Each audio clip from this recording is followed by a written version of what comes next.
Holy Tuesday. Poppy told me about the flipping tables. And today I'm here to tell you that Jesus is back at the temple on Tuesday.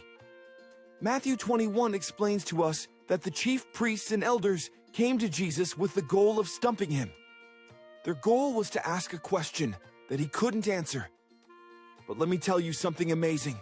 Jesus always knows every single answer, without fail. So these smart religious leaders ask Jesus, who gives him the power to do the incredible things he is doing. Basically, they are asking, "Hey Jesus, who do you think you are? What even makes you so special?" And they think that question is impossible to answer. But Jesus, in true Jesus fashion, answers the question with a question for them.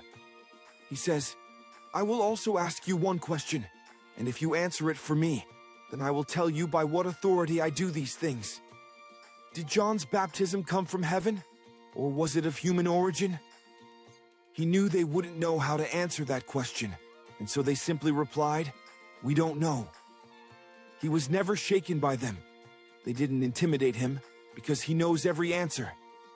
In fact, he would continue asking them questions that they wouldn't be able to answer. So in the end, they stopped asking him things because they started to realize the ability Jesus had. But they weren't happy about this. After all, who likes to be embarrassed in front of a crowd? Did they deserve it? Yes. Did they enjoy it? No. Jesus didn't stop there, though. He continued to teach, and while teaching, he called out those leaders. He called them all hypocrites. These people were acting like godly people in front of everyone, but Jesus knew their hearts weren't matching up with their actions. What a good reminder for us.